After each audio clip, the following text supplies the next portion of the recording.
Sir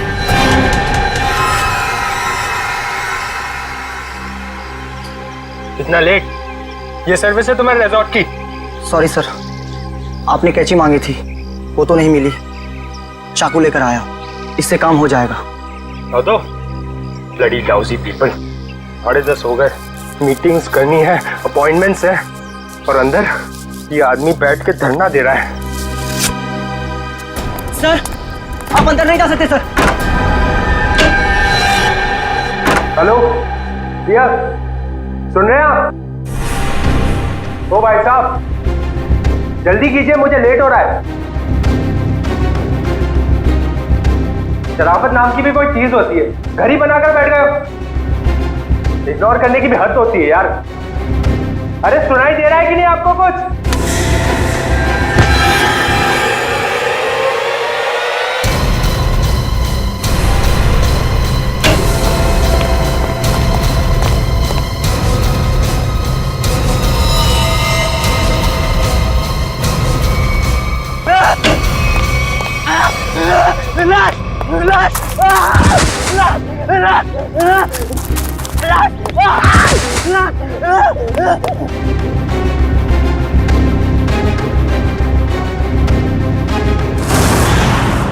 हाँ madam, मैं party में आने की कोशिश करूंगी।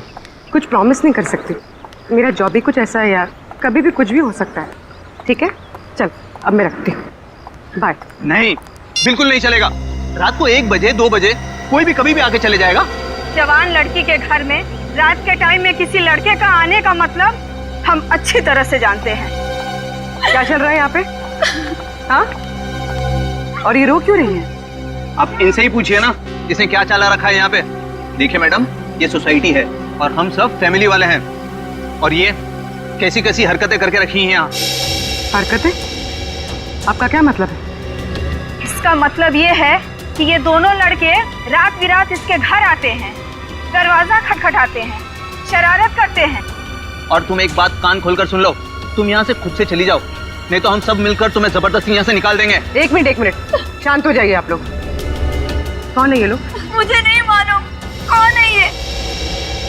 2 दिन से मेरी रूम पार्टनर नहीं है, और ये लोग रोज रात को आके मुझे तंग करते, जबकि मैंने इनको कभी देखा भी नहीं है।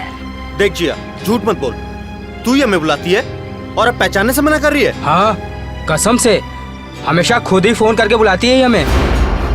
देखो, झूठ मत बोलो, मैं तुम लोगों को नहीं जानती हूँ। पता नहीं ये लोग मुझे क्यों बदनाम कर रहे हैं। देखो, झूठ और सच का फैसला कहीं और जाकर करना, समझी? गुप्ता जी, इस बात का फैसला अभी कीजिए आप, और अगर आपसे भी नहीं होता है तो हम सब मिलकर इस लड़की का कमरा खाली कर देंगे। प्लीज सर, ऐसा मत कीजिए। देखो, मैं तुम्हें भाड़े पे घर देने के वक्त कहा था ना, हमारे सोसाइटी का रूल बहुत सख्त है। क्या बोला था ना? बोलो। प्लीज सर, इसमें मेरा कोई कसूर नहीं। फिर भी 2 दिन में मेरी रूम पार्टनर आ जाएगी, तब मैं अपना सारा सामान यहाँ से शिफ्ट कर लूंगी। ओके, 2 दिन का टाइम देता हूँ, लेकिन 2 दिन में रूम खाली हो जाना चाहिए, समझी? तुम दोनों भागो यहाँ से। अरे चलो निकलो। ठीक है जिया, ये तूने अच्छा नहीं किया। हाँ। पहले खुद ही हमें बुलाती है और फिर इंसल्ट करती है। कमाल है यार। चल चल। जिया, रोम, अगर तुम बेकसूर हो तो सच सामने आ जाएगा। रोम मत।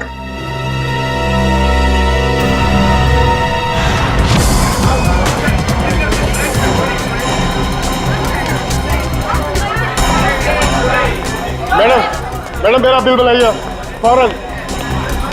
सुनिए, जरा शांत हो जाइए। देखिए, यहाँ पर खून हुआ है। जब तक हमारा इन्वेस्टिगेशन पूरा नहीं होता, कोई ये होटल छोड़कर नहीं जाएगा। मैडम, आप भी ध्यान में रखिए, कोई भी गेस्ट नहीं जाएगा यहाँ से, समझे?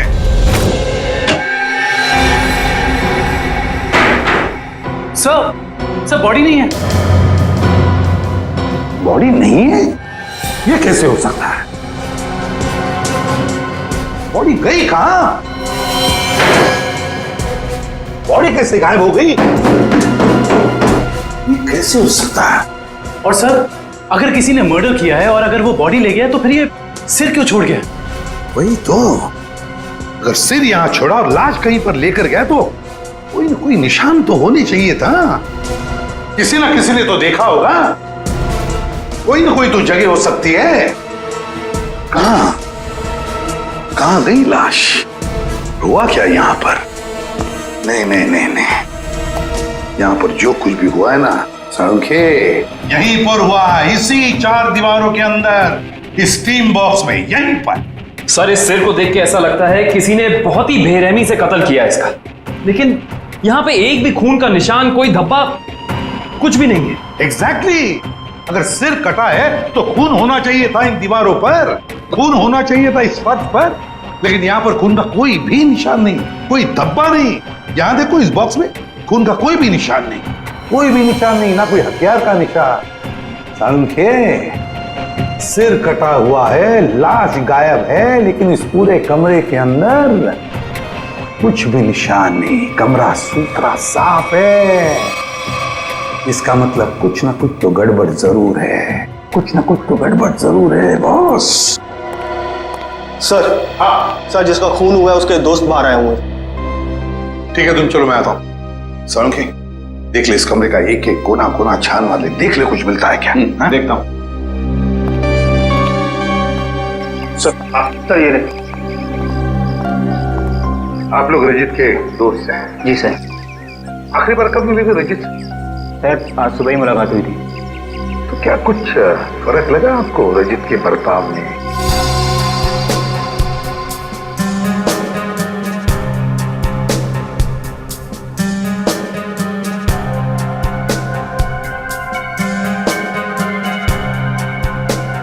सर ऐसी तो कोई बात नहीं है, इनफैक्ट हम जिम से साथ में ही आ रहे थे, कॉरिडोर में मेरी उससे बात भी हुई, बहुत फ्रेश और बहुत खुश लग रहा था। अरे रजित, कैसी रही तुम्हारी मसाज? हाँ, हल्का महसूस कर रहा हूँ। सेमिनार के लिए आए पर ऐसा लग रहा है वेकेशन के लिए आए मुझे लगा तुम वाकई में वेकेशंस के लिए ही आए हो। अरे कहीं सेमिनार में सो मत जाना। नहीं, मैं आधे घंटे के लिए स्टीम बात कर लूँ, फिर टॉक्सिन्स भी क्लीन हो जाएंगे और मैं फ्रेश भी लगूंगा। सर उसके बाद हम दोनों यहाँ स्टीम रूम में आए और वो स्टीम रूम का अटेंडेंट रिकी, सर रिकी ने ही स्टीम रूम तैयार किया था रजित के लिए। Good morning sir. Good morning Ricky. 10 बजे का अपॉइंटमेंट है मेरा। Yes sir. सर आप साइन कर दीजिए। Thank you sir. आइए सर।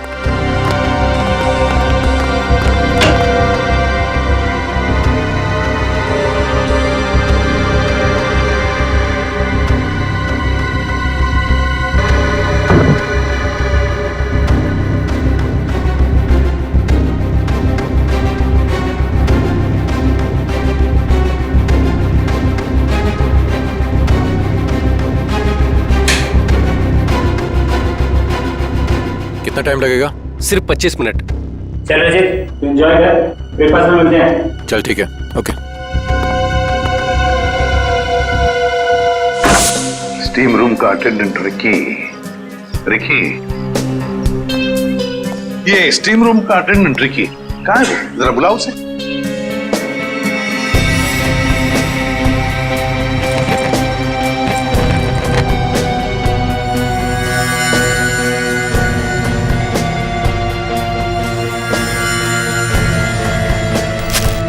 सर वो जब से हादसा हुआ है तब से गायब है। रिकी इस रिसोर्ट में कहीं नहीं।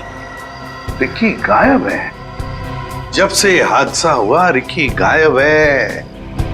इस रिकी का पता लगाना पड़ेगा। सर सर, खून, एक और लाश उधर है।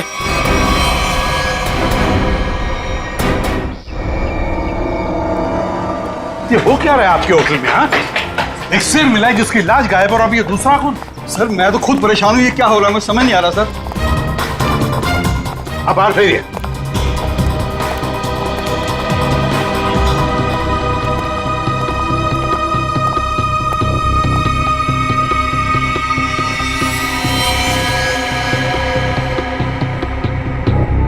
छाती में 2-2 वार किए हैं। सर काफी गहरा है, पूरी ताकत से वार किया गया। हाँ,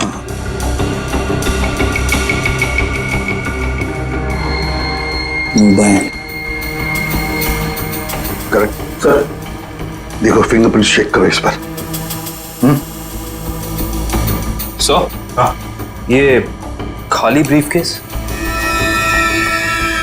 स्टील की ब्रीफकेस, वो भी खाली। जरूर इसमें कुछ ऐसा सामान था जिसकी वजह से शायद इसे मारा गया। सर ये 2 ग्लासेस। 2 ग्लासेस?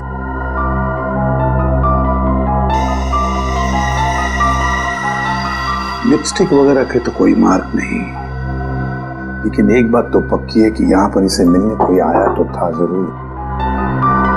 कोई ऐसा आदमी जिसे ये शायद जानता था, जरूर जानता होगा उसे। क्या नाम क्या था इस गेस्ट का? सर विनय नाम था इनका, और यहाँ पे होने वाले सेमिनार के लिए आए थे। विनय, तो इससे मिलने अगर जो भी कोई आया होगा उसका रिकॉर्ड तो हमें रिसेप्शन से मिलेगा ही ना? जी सर।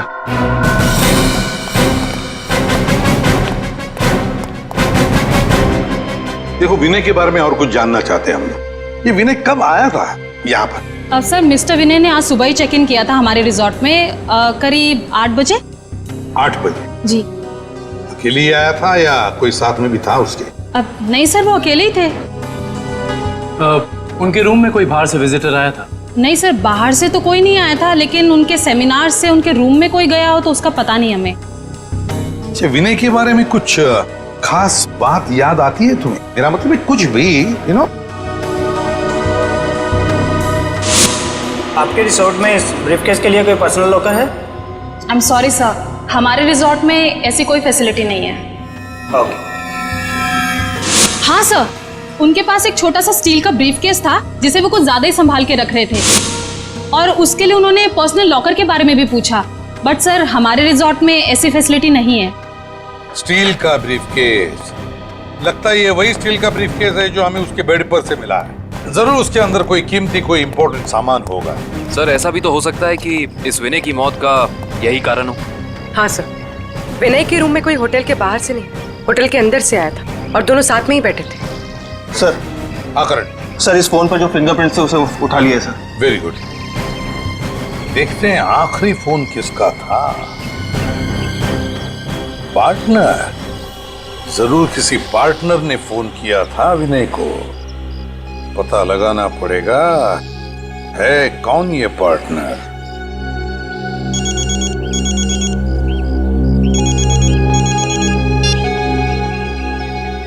हेलो। हाँ, तुम आज से ही काम शुरू कर दो, ये जरूरी है।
जिया,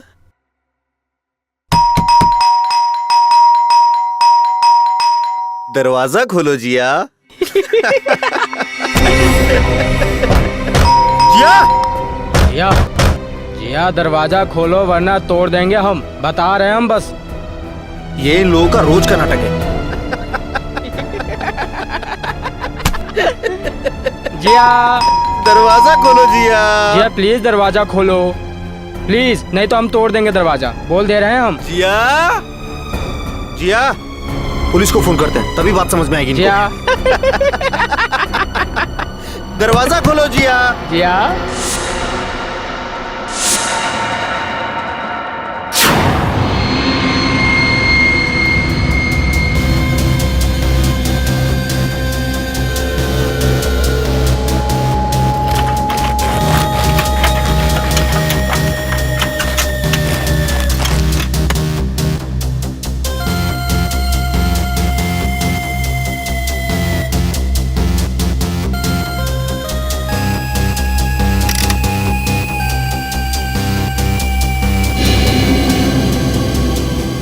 सर।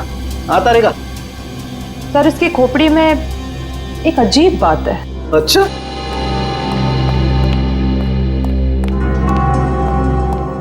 क्या अजीब बात है? सर, इसकी गर्दन पे ना तो किसी चीज से काटने का निशान है और ना ही तोड़ने का।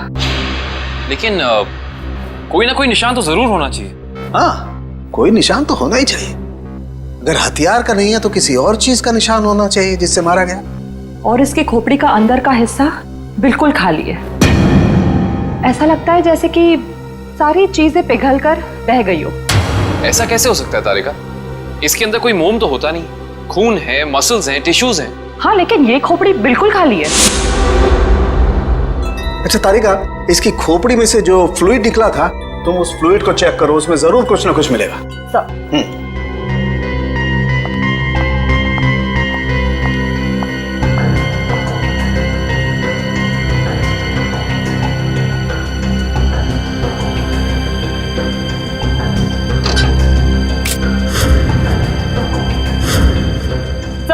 हाँ? ये देखिए।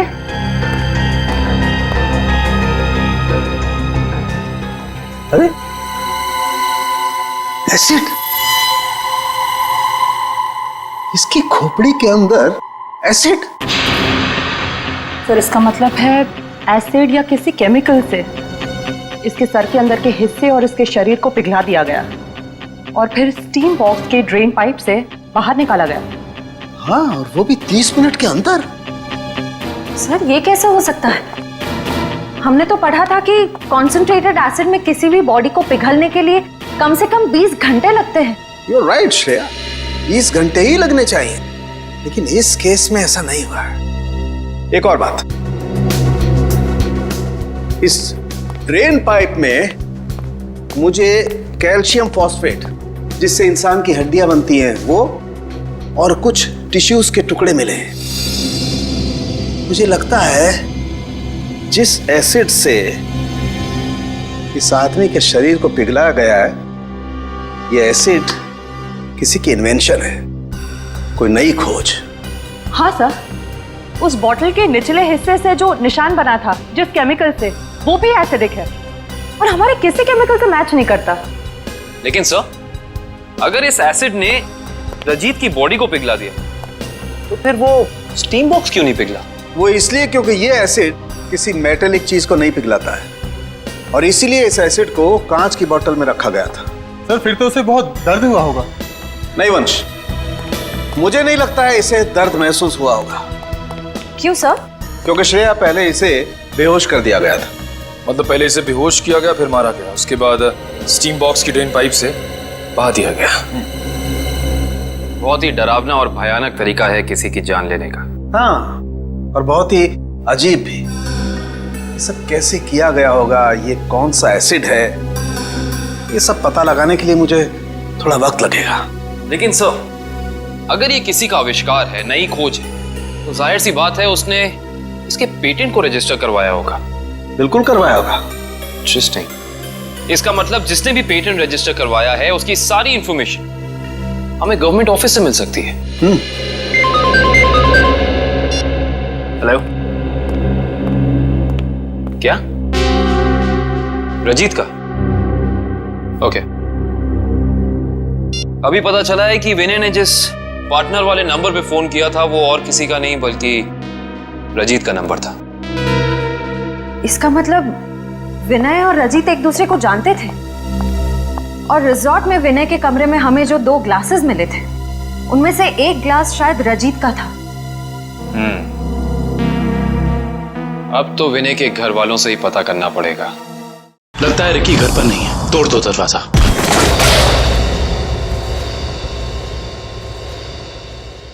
चेक करो।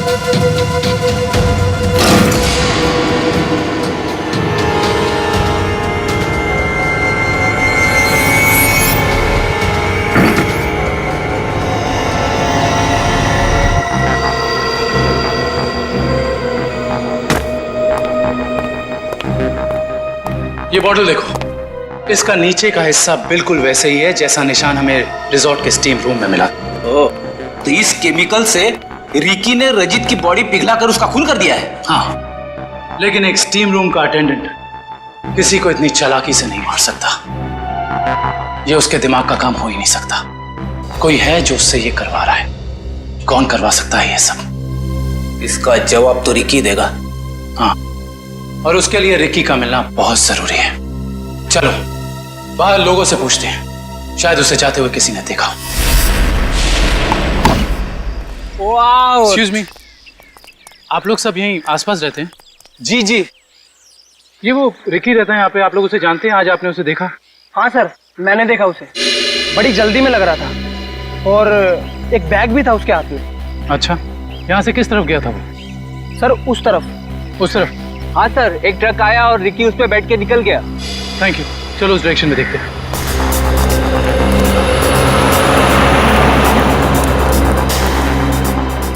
ये देखो, यहाँ पे रेत गिरी है, शायद ट्रक से गिरी होगी। इसका मतलब जिस ट्रक में रिकी गया वो ट्रक बिल्डिंग मटेरियल लेके जा रहा था। यहाँ आसपास कुछ कंस्ट्रक्शन चल रहा है, ढूंढना पड़ेगा।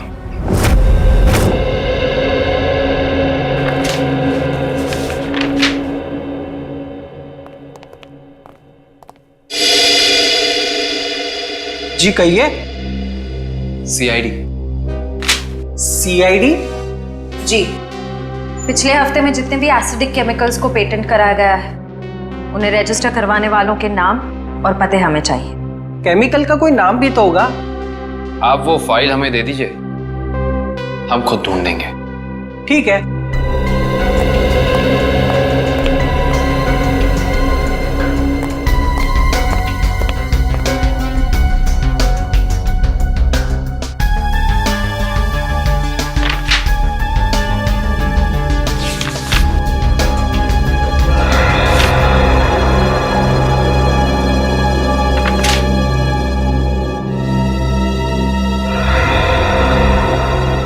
ये देखो, ये एसिड हाइड्रोवर्क्स नाम की एक कंपनी ने रजिस्टर कराया है और इस कंपनी के मालिक हैं रजित और विनय। इसलिए विनय के सेल फोन पे रजित का नंबर पार्टनर के नाम से सेव था। रजित अपने खोज से मरा और उसका पार्टनर विनय एक बंद कमरे में मरा हुआ मिला। इंटरेस्टिंग। ये केस तो और भी ज्यादा उलझता जा रहा है।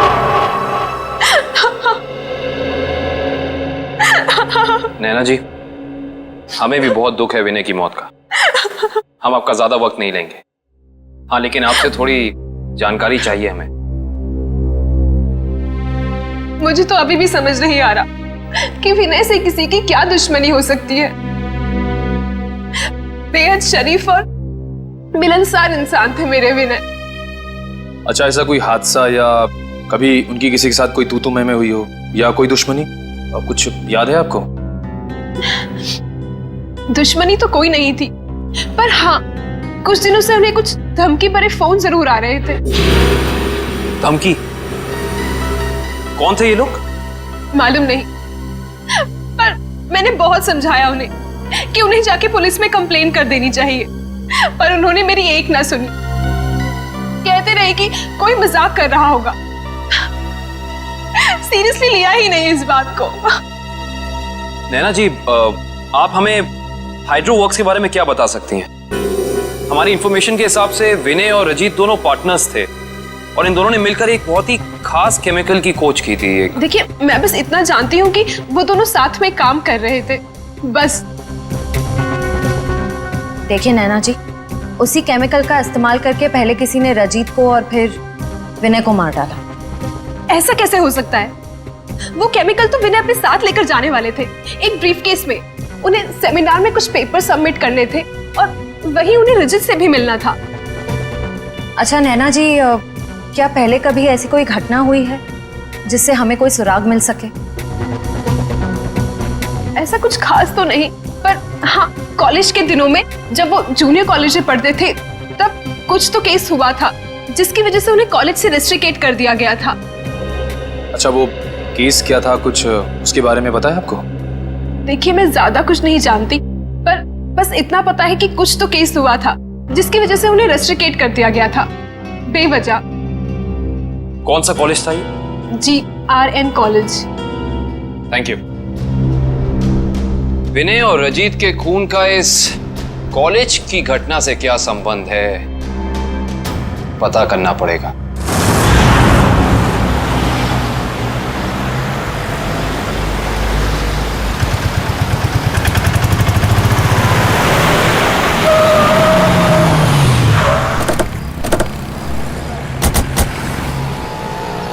ये देखिए, रेत यहाँ पे पड़ी हुई है और ये देखो टायर के मार्क्स। इसका मतलब ट्रक यहाँ पे आके रुक गया था, लेकिन ये कंस्ट्रक्शन का काम भी तो बंद है। यही वजह है कि अब हमें ये पूरी जगह चेक करनी होगी। आओ अंदर चलकर देखते हैं।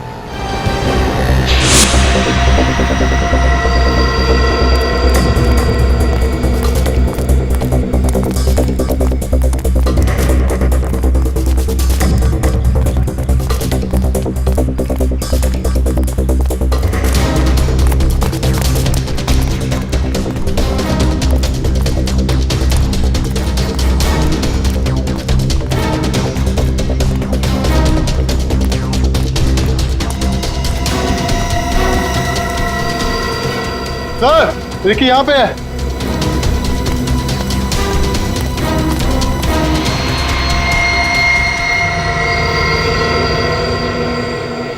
रिकी, रिकी, ये तो ठंडा पड़ गया।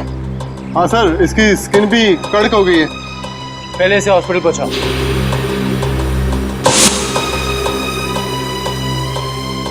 इशिता, एम्बुलेंस बुलाओ।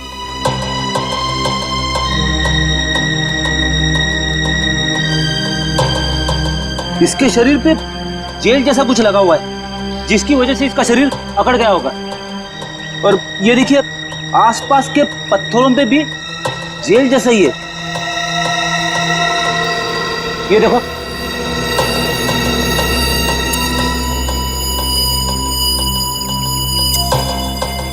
ये जेल क्या है इसके बारे में तो पता करना होगा।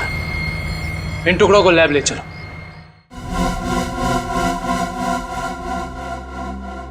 जिस तरीके का केमिकल हमें क्राइम स्पॉट पे मिला है, उसी तरह का केमिकल मैंने बनाया है और ये केमिकल मैं इस बॉक्स में डालता हूं। अरे का बॉडी टेम्परेचर मिला? नॉर्मल है सर। गुड। इस स्टीम बॉक्स में जो बॉडी है, ये लगभग इंसान की बॉडी की जैसे ही है। आपका कहने का मतलब है क्लोन की तरह? ऐसा ही समझ लो। अब इस मशीन में हमने जो केमिकल डाला है, उसकी स्टीम हम स्टीम बॉक्स में पास करते हैं। लगभग 30 मिनट तक हम स्टीम पास करते हैं। उसके बाद देखते हैं क्या होता है।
गजब हो गया सर, 30 मिनट में पूरी बॉडी डिसॉल्व हो गई।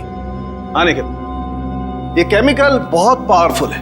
थोड़ी सी मात्रा में पूरी की पूरी बॉडी पिघल करके बह जाती है। रिकी की बॉडी भी इसी केमिकल की वजह से फ्रीज होकर के अकड़ गई थी। आई सी, बहुत ही खतरनाक केमिकल है ये।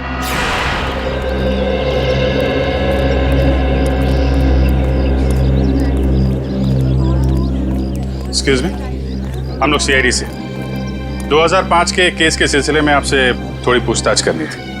2005? ये तो बहुत पुराना केस है, लगभग 9 साल पुराना। आप रमेश जी से पूछिए, वो यहाँ के सीनियर हैं। Thank you. रमेश जी, हम लोग सीआईडी से 2005 में एक घटना हुई थी जिसमें रजित और विनय का नाम आया था। रजित और विनय?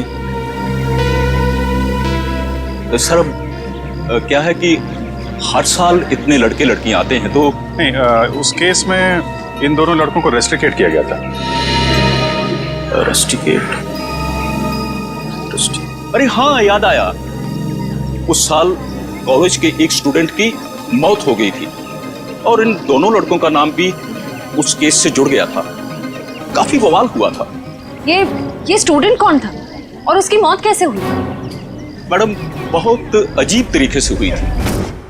ये किस्सा लेबोरेटरी में हुआ था।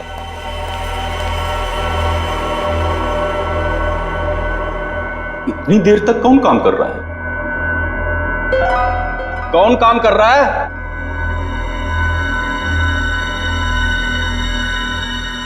अरे भाई, खोगे का काम में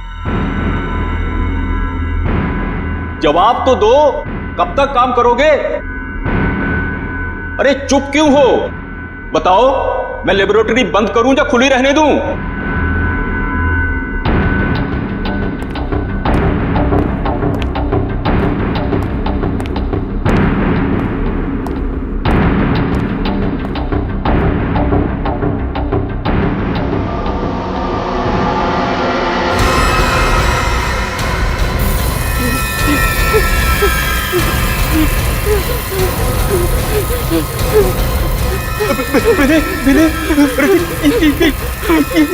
ये देखो संपत को क्या हो रहा है?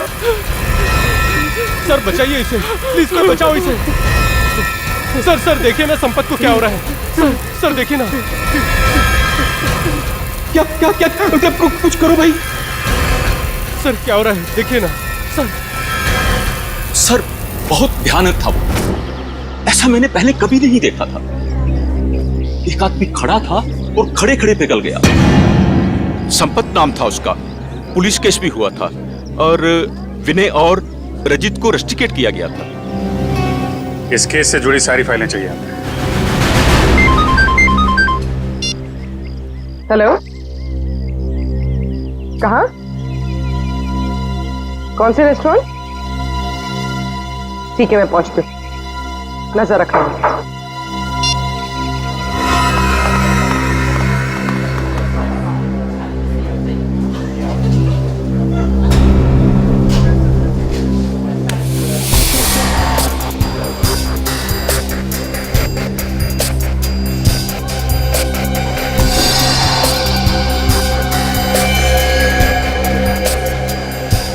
मजा तो आता है यार।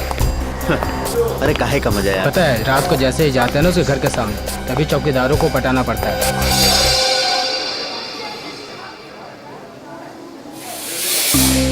मैडम, आप यहाँ कैसे? तुम लोग क्या समझते हो? तुम लोग कुछ भी करते रहोगे और तुम्हारा कोई कुछ नहीं बिगाड़ सकता। मैडम, हमने क्या किया? एक लड़की का जीना हराम कर रहे हो और पूछ रहे हो क्या किया है? टेढ़ी बात करोगे ना तो सीधा करना हमें आता है। क्यों कर रहे हो ऐसा? मैम, हम खुद नहीं गए उसके घर, वो खुद ही हमें बुलाती थी। हम पहले भी बता चुके हैं मैम आपको। और मैडम, आपको जानना ही है तो आप जिया से बात करो ना, वो क्यों बुलाती है हमें? वो झूठ नहीं बोलती है सर, हम सच बोल रहे हैं सर, हमारा यकीन कीजिए प्लीज। हाँ जानता हूँ, राजा हरिश्चंद्र के चेले हो ना तुम लोग। देखो, लास्ट चांस करो, सच सच बताओ, उस लड़की को क्यों परेशान कर रहे हो? और अगर सीआईडी का तरीका अपनाऊंगी ना तो तोते की तरह बोलना शुरू कर दोगे।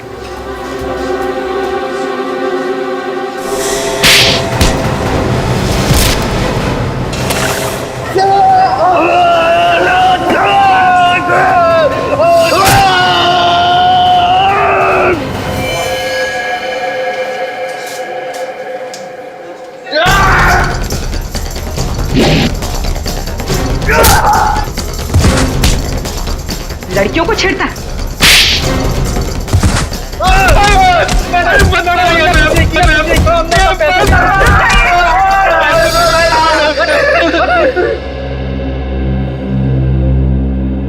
किसके कहने पे किया ये सब? एक्सपेरिमेंट हो रहा था साइंस लैब में 2005 में और बेस्ट इन्वेंशन करने वाले को स्कॉलरशिप मिल रही थी। ये जो स्टूडेंट पिघल के मर गया था संपत, इसने एक स्पेशल एनेस्थीसिया बनाया था बेहोश करने की दवा, जो किसी भी मसल को 5 मिनट के लिए फ्रीज कर सकती थी। और ये रजित और विनय, इन्होंने एक ऐसा केमिकल बनाया था जो किसी भी चीज को 30 मिनट के अंदर पिघला सकती थी। सर ये देखिए।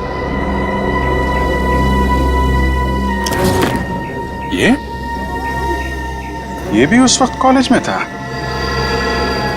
पर ये बात उसने हमसे छुपाई।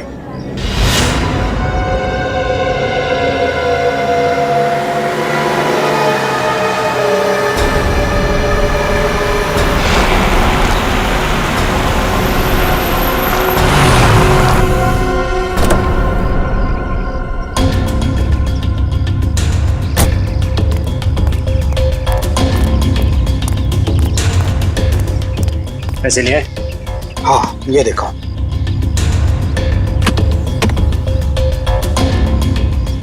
अब खुश? गुड। ये रहा तुम्हारा सामान।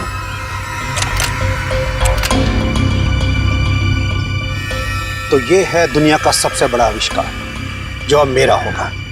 बिल्कुल तुम्हारा है। Thank you. वेलकम।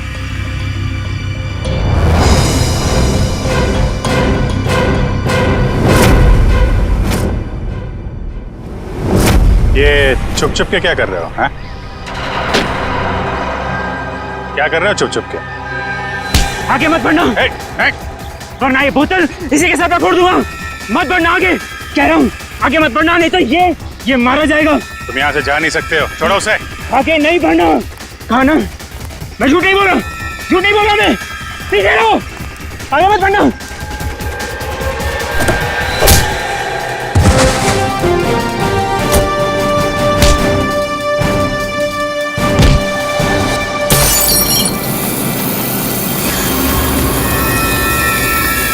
ऋषभ, वंश, हॉस्पिटल लेकर आओ जल्दी।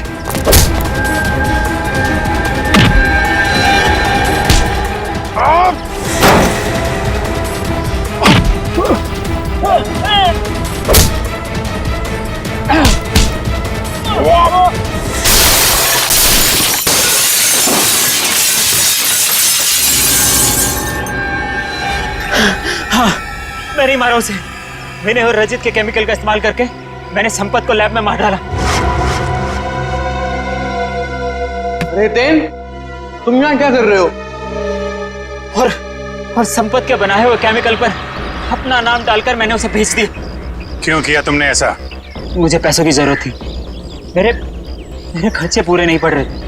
और जब मुझे पता चला कि संपत ने एक ऐसे केमिकल का आविष्कार किया जिससे बॉडी फ्रीज हो जाती, उसकी इंटरनेशनल मार्केट बहुत ज्यादा थी, उससे वो केमिकल हासिल करने के लिए मैंने उसे भी मार डाला। रजित और विनय को उन्हीं के खोजे हुए केमिकल से मार दिया और केमिकल बेच के पैसा कमाना चाहते थे, क्यों? हाँ। और इसमें वो स्टीम रूम का अटेंडेंट रिकी, उसने तुम्हारी मदद की थी। हाँ, लेकिन मैंने उसे पैसे दिए थे। इस बॉटल का सारा केमिकल स्टीम बॉक्स में डाल देना। जैसे ही काम खत्म हो जाए इस बॉटल को गायब कर देना। चलो। हाँ, समझ गया। चलो निकलो। मैंने पहले विनय को मारा।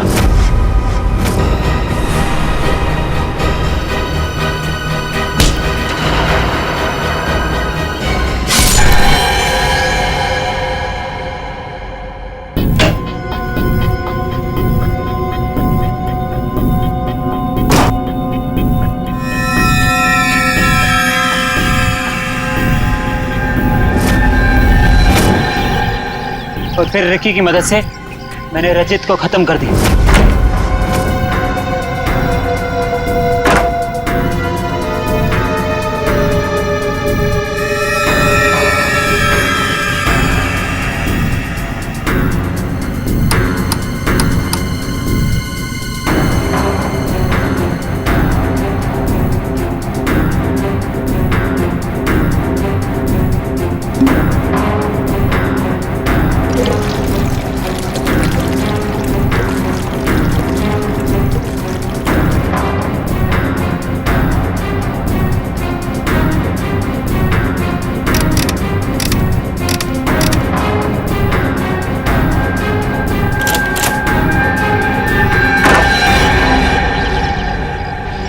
रिकी तो तुम्हारा साथी है ना, फिर उसे मारने की कोशिश क्यों की तुमने?